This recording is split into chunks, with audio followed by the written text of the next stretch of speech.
ನಮ್ಮ ಇವತ್ತಿನ ರೆಸಿಪಿ ನೀವು ನೋಡ್ತಿದ್ದೀರಾ ಬಿಸಿಬೇಳೆಬಾತ್. ತುಂಬ ಕ್ವಿಕ್ಕಾಗಿ ಟೇಸ್ಟಿಯಾಗಿ ಹೇಗೆ ಮಾಡೋದು ಪರ್ಫೆಕ್ಟಾಗಿ ಅಂತ ಇವತ್ತಿನ ವಿಡಿಯೋದಲ್ಲಿ ತಿಳಿಸ್ಕೊಡ್ತೀನಿ. ತಪ್ಪದೇ ಸ್ಕಿಪ್ ಮಾಡದೆ ನೋಡಿ. ನಮಸ್ತೆ ವೀಕ್ಷಕರೇ, ಎಲ್ಲರಿಗೂ ಸವಿ ಕಿಚನ್ ಕನ್ನಡಗೆ ಸ್ವಾಗತ. ದಯವಿಟ್ಟು ಸಬ್ಸ್ಕ್ರೈಬ್ ಮಾಡಿ ಸಪೋರ್ಟ್ ಮಾಡಿ. ಮೊದಲಿಗೆ 1 ಗ್ಲಾಸ್ ಅಕ್ಕಿನ ಚೆನ್ನಾಗಿ ತೊಳೆದು ಇಲ್ಲಿ ನೆನೆಯೋದಕ್ಕೆ ಬಿಟ್ಟಿದ್ದೀನಿ. ಅಕ್ಕಿ ತೊಗೊಂಡಿರೋ ಗ್ಲಾಸ್ನಲ್ಲೇ ಸಮ ಪ್ರಮಾಣದಲ್ಲೇ ಇಲ್ಲಿ ತೊಗರಿಬೇಳೆ ತೊಗೊಂಡು ತೊಳೆದು ನೆನೆಯೋದಕ್ಕೆ ಬಿಟ್ಟಿದ್ದೀನಿ. ಒಂದು ಸ್ವಲ್ಪ ಕಡಲೆ ಬೀಜನೂ ನೆನೆಸಿದ್ದೀನಿ. ಇವೆಲ್ಲವೂ ಒಂದು ಅರ್ಧ ಗಂಟೆ ನೆನೆಯೋದಕ್ಕೆ ಬಿಟ್ಬಿಡೋಣ, ಅದು ಸಾಫ್ಟಾಗಿ ಆಗುತ್ತೆ.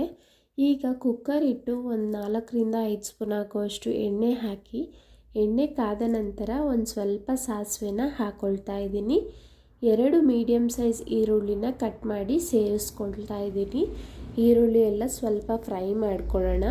ಈಗ 1 ಗುಂಟೂರು ಮೆಣಸಿನ್ಕಾಯಿ ಹಾಗೂ ಶುಂಠಿ ಬೆಳ್ಳುಳ್ಳಿನ ಜಜ್ಜಿ ಸೇರಿಸ್ಕೊಂಡಿದ್ದೀನಿ. 1 ಇಂಚು ಶುಂಠಿ, ಒಂದು 4-5 ಎಸಳು ಬೆಳ್ಳುಳ್ಳಿ ಆದರೆ ಸಾಕಾಗುತ್ತೆ. ಹಸಿ ಸ್ಮೆಲ್ ಹೋಗೋವರೆಗೂ ಫ್ರೈ ಮಾಡ್ಕೊಳ್ಳೋಣ. ಅನಂತರ ಇಲ್ಲಿ ಯಾವುದೇ ರೀತಿ ತರಕಾರಿ ಬೇಕಾದರೂ ಹಾಕ್ಕೊಳ್ಬೋದು ಬಿಸಿಬೇಳೆ ಬಾತ್ಗೆ. ನಾನಿಲ್ಲಿ ಕ್ಯಾರೆಟು, ಆಲೂಗಡ್ಡೆ, ಸ್ವಲ್ಪ ಬೀನ್ಸ್ ಹಾಗೂ ಹಸಿ ಬಟಾಣಿನ ಸೇರಿಸ್ಕೊಂಡಿದ್ದೀನಿ. 3-4 ನಿಮಿಷ ಎಣ್ಣೆಲ್ಲೇ ಫ್ರೈ ಮಾಡ್ಕೊಳ್ಳೋಣ ತರಕಾರಿನೆಲ್ಲ. ನಂತರ ಇಲ್ಲಿ ನಾನು 2 ಮೀಡಿಯಮ್ ಸೈಜ್ ಟೊಮೆಟೊನ ಕಟ್ ಮಾಡಿ ಸೇರಿಸ್ಕೊಳ್ತಾ ಇದ್ದೀನಿ. ಒಂದು ಸ್ವಲ್ಪ ಹಸಿ ಕರಿಬೇವನ್ನು ಹಾಕ್ಕೊಳ್ತಾ ಇದ್ದೀನಿ. ಟೊಮೆಟೊನು ಸಾಫ್ಟ್ ಆಗಬೇಕು, ಅಲ್ಲಿ ತನಕ ಫ್ರೈ ಮಾಡ್ಕೋಬೇಕಾಗುತ್ತೆ. ಇದಕ್ಕೆ ಈಗ ರುಚಿಗೆ ತಕ್ಕಷ್ಟು ಉಪ್ಪನ್ನು ಸೇರಿಸ್ಕೊಳ್ಳೋಣ. ಉಪ್ಪು ಹಾಕೋದ್ರಿಂದ ತರಕಾರಿಗೂ ಉಪ್ಪೆಲ್ಲ ಹಿಡಿಯುತ್ತೆ, ಹಾಗೆ ಟೊಮೆಟೊನು ಬೇಗನೆ ಬೇಯುತ್ತೆ ಸಾಫ್ಟಾಗಿ. ನೋಡಿ, 1-2 ನಿಮಿಷಗಳ ಕಾಲ ಈ ರೀತಿ ಫ್ರೈ ಮಾಡಿಕೊಂಡ ನಂತರ ಟೊಮೆಟೊ ಎಲ್ಲ ಸಾಫ್ಟಾಗಿ ಆಗಿದೆ. ಈಗ ನಾನು 1 ಕ್ಯಾಪ್ಸಿಕಮ್ನ ಸೇರಿಸ್ಕೊಳ್ತಾ ಇದ್ದೀನಿ. ಕ್ಯಾಪ್ಸಿಕಮ್ ಕೊನೆಯದಾಗಿ ಸೇರಿಸ್ಕೋಬೇಕಾಗುತ್ತೆ. ಇನ್ನೇನು ಬೇಳೆ ಎಲ್ಲ ಹಾಕ್ತೀವಿ ಅಂದಾಗ 1-2 ನಿಮಿಷದ ಮುಂಚೆ ಸೇರಿಸ್ಕೊಳ್ಳಿ. ಮೊದಲೇ ಹಾಕಿ ಫ್ರೈ ಮಾಡೋದ್ರಿಂದ ಕ್ಯಾಪ್ಸಿಕಮ್ ತುಂಬಾ ಸಾಫ್ಟ್ ಆಗಿಬಿಡುತ್ತೆ, ಬಾಯಿಗೂ ಸಿಗೋದಿಲ್ಲ. ಸುಮಾರು ಅರ್ಧ ಗಂಟೆ ನೆನೆಸಿ ಇಟ್ಟಿರೋ ಅಂಥ ಬೇಳೆ ಹಾಗೂ ಸ್ವಲ್ಪ ಕಡಲೆ ಬೀಜನ ಹಾಕ್ತಾ ಇದ್ದೀನಿ. 1-2 ನಿಮಿಷ ಫ್ರೈ ಮಾಡಿದ್ಮೇಲೆ ಬಿಸಿಬೇಳೆ ಬಾತ್ ಪೌಡರ್, ನಾನು MTR ಪೌಡರ್ನ ಯೂಸ್ ಮಾಡ್ತಾ ಇದ್ದೀನಿ. 3 ಸ್ಪೂನ್ ಆಗುವಷ್ಟು ಹಾಕಿ 1 ನಿಮಿಷಗಳ ಕಾಲ ಚೆನ್ನಾಗಿ ಫ್ರೈ ಮಾಡ್ಕೊಳ್ಳೋಣ. ಇದು ತುಂಬ ಮೈಲ್ಡಾಗಿ ಟೇಸ್ಟ್ ತುಂಬ ಚೆನ್ನಾಗಿರುತ್ತೆ. ನಂತರ ಇಲ್ಲಿ ನಾನು 1 ಗ್ಲಾಸ್ ಅಕ್ಕಿ ತೊಗೊಂಡಿದ್ನಲ್ಲ, ಅದೇ ಗ್ಲಾಸ್ ಅಳತೆಯಲ್ಲಿ 6 ಗ್ಲಾಸ್ ಆಗುವಷ್ಟು ನೀರನ್ನ ಸೇರಿಸ್ತಾ ಇದ್ದೀನಿ.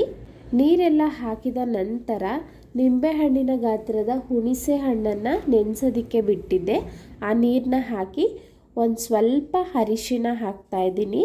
ಅನಂತರ ನೆನೆಸಿ ಇಟ್ಟಿರೋ ಅಂಥ ಅಕ್ಕಿನೂ ಹಾಕ್ಕೊಳ್ಳೋಣ. ಈಗ ಒಂದ್ಸಲ ಮಿಕ್ಸ್ ಮಾಡಿ ಉಪ್ಪು ಕರೆಕ್ಟಾಗಿದೆಯಾ ಚೆಕ್ ಮಾಡ್ಕೊಳ್ಳಿ. ನಾನು ಯಾವುದೇ ರೀತಿ ಖಾರದ ಪುಡಿ ಹಾಕ್ತಿಲ್ಲ. ಪೌಡರೇ ಪರ್ಫೆಕ್ಟಾಗಿರುತ್ತೆ, ತುಂಬ ಮೈಲ್ಡಾಗಿ ಟೇಸ್ಟ್ ಚೆನ್ನಾಗಿ ಬರುತ್ತೆ. ಈಗ ಕುಕ್ಕರ್ನ ಕ್ಲೋಸ್ ಮಾಡಿ 5 ವಿಸಿಲ್ ಬರೆಸ್ಕೊಂಡಿದ್ದೀನಿ. 5 ವಿಸಿಲ್ ಬಂದ ನಂತರ ನೋಡಿ, ಕುಕ್ಕರ್ ಕಂಪ್ಲೀಟಾಗಿ ಕೂಲ್ ಆದ ನಂತರ ಓಪನ್ ಮಾಡಿದ್ದೀನಿ. ಪರ್ಫೆಕ್ಟ್ ಕನ್ಸಿಸ್ಟೆನ್ಸಿ ಇದೆ. ರೈಸು ಮತ್ತು ಬೇಳೆ ಎಲ್ಲ ಪರ್ಫೆಕ್ಟಾಗಿ ಬೆಂದಿತ್ತು. ಉಪ್ಪು ಖಾರ ಹುಳಿನೂ ಪರ್ಫೆಕ್ಟಾಗಿತ್ತು. ಈ ಬಿಸಿಬೇಳೆ ಬಾತ್ ತುಂಬ ಮೈಲ್ಡಾಗಿ ಟೇಸ್ಟಿಯಾಗಿತ್ತು. ಬಿಸಿಬೇಳೆ ಬಾತ್ಗೆ ಖಾರ ಬೂಂದಿ ಇರಲೇಬೇಕು ಅಲ್ವಾ. ಖಾರ ಬೂಂದಿ ಜೊತೆ ಇವತ್ತು ಸರ್ವ್ ಮಾಡಿದ್ದೆ, ಎಲ್ಲರೂ ಇಷ್ಟಪಟ್ಟರು. ಖಂಡಿತ ನೀವು ಸಹ ಟ್ರೈ ಮಾಡಿ, ಹೇಗಿತ್ತು ಅಂತ ಕಮೆಂಟ್ ಮಾಡಿ. ಹಾಗೆ ಪ್ಲೀಸ್ ಇನ್ನೂ ಯಾರೆಲ್ಲ ಸಬ್ಸ್ಕ್ರೈಬ್ ಆಗದೆ ನೋಡ್ತಿದ್ದೀರಾ, ಸಬ್ಸ್ಕ್ರೈಬ್ ಆಗೋದನ್ನು ಮರಿಬೇಡಿ. ಇವತ್ತಿನ ರೆಸಿಪಿ ಇಷ್ಟ ಆಯಿತು ಅಲ್ವಾ? ತಪ್ಪದೇ ಲೈಕ್ ಮಾಡಿ ಹಾಗೆ ಸಬ್ಸ್ಕ್ರೈಬ್ ಮಾಡಿ. Thank you.